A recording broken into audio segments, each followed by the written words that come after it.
அன்பானவர்களே, கர்த்தர் உங்களை ஆசீர்வதித்து உங்களை பலப்படுத்துவாராக.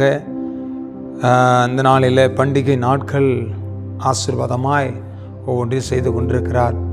நிறைய ஊழியக்காரங்க சர்ச்சு டெக்கரேஷனு, ஊழியங்கள், பல காரியங்கள், கிறிஸ்மஸ் ப்ரோக்ராம், எளியவர்களுக்கு கொடுக்குற காரியங்கள், பல காரியங்களை திட்டமிட்டு செயல்பட்டு கொண்டிருக்கிறார்கள். செய்யுங்க. நாங்களும் சில பிளான் பண்ணிகிட்ருக்கிறோம். ஜெபம் பண்ணிக்கங்க. கர்த்தர் உங்கள் உள்ளத்தில் ஏவினால் ஏழை எளிய மக்களுக்காக நீங்கள் செய்தால் கொடுக்கணும்னு மனசு இருந்தால் கொடுங்க. கர்த்தர் உங்களை ஆசீர்வதித்து கர்த்தர் உங்களை கனப்படுத்துவார். ஒரு வசனத்தை நான் வாசிக்கிறேன் பாருங்கள். ஏசாயா 60ஆம் அதிகாரம் 1ஆம் வசனம். எழும்பி பிரகாசி, உன் ஒளி வந்தது, கர்த்தருடைய மகிமை உன்மேல் உதித்தது. ஆமென், அல்லேலூயா. எழும்பி பிரகாசி, உன் ஒளி வந்தது. உன் ஒளி வந்துச்சிங்க. இரட்சகராகிய இயேசு கிறிஸ்து இந்த பூமியில் பிறந்திருக்கிறார். பிரியமானவர்களே, ஜனங்களுடைய இருளை மாற்றும்படி ஒரு இரட்சகர் பிறந்திருக்கிறார். உன் ஒளி வந்துச்சிங்க. நானே உலகத்தின் ஒளி என்று சொன்னாரே. உலகத்துக்கு வெளிச்சமாக இருக்கிற தகப்பன் உன் வாழ்க்கைக்கு வெளிச்சமாக இருக்கிறாரா? உன் இருதயத்துக்கு வெளிச்சமாக இருக்கிறாரா? உன் தனிப்பட்ட ஜீவியத்துக்கு வெளிச்சமாக இருக்கிறாரா?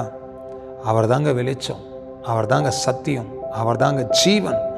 அதான் பைபிள் சொல்லுகிறது, எழும்பி பிரகாசி, உன் ஒளி வந்தது, கர்த்தருடைய மகிமை உன்மேல் உதித்தது. கர்த்தருடைய மகிமை உன் மேலே உதிக்க ஆரம்பித்து விட்டது. ஆமென், ஹல்லேலூயா. நமக்கு ஒரு அருணோதயம் தோன்றிவிட்டது கர்த்தருடைய பிள்ளைகளை. அதனால் எழும்பி பிரகாசிங்க. கர்த்தருக்காக சவாலாக நில்லுங்க. கர்த்தருக்காக மகிமையானதை செய்யுங்க. கர்த்தருக்காக எல்லாவற்றையும் சாதித்து முடிக்க கர்த்தருடைய சமூகத்தில் கிருபை கேளுங்க. கர்த்தர் உங்களை ஆசீர்வதித்து கர்த்தர் உங்களை பலப்படுத்துவார். உன் வல்லமையை வசனம் தான் சொல்லுகிறது. உன் ஒளி வந்தது, உன் ஒளியை வந்துச்சிங்க. அந்த ஒளியை பிடிச்சிக்கிட்டு இருளில் நடவாமல் வெளிச்சத்தை காணும்படி கடந்து போங்க. கர்த்தர் உங்களை ஆசீர்வதிப்பார். செபிக்கலாமா? நல்ல தகப்பனே, இந்த நல்ல வேலைக்காக உமக்கு நன்றி. ஆமாண்டவரே, நாங்கள் பிரகாசிக்க எங்களை ஒப்பு கொடுக்கிறோம். ஹல்லேலூயா. கர்த்தருடைய மகிமை வெளியரங்கமாகட்டும். நாங்கள் கர்த்தருக்குள்ளே எழும்பி பிரகாசிக்க, கர்த்தருக்குள்ளே சாட்சியாக நிற்க தகப்பன் உதவி செய்யுங்க. நம்முடைய நாமத்தை மகிமைப்படுத்தி கொள்ளுங்க. எல்லா தடைகள் உடைந்து சாம்பல் ஆகட்டும். ஆசீர்வதித்து பிளஸ் பண்ணுங்க சுவாமி. நம்முடைய நாமம் மகிமைப்படட்டும். கர்த்தர் கூட இருந்து நடத்துங்க. ஆசீர்வதிங்கப்பா. தேவைகளை சந்திங்க, குறைவுகளை நிறைவாக்குங்க. அற்புத அடையாளம் நடக்கட்டும்.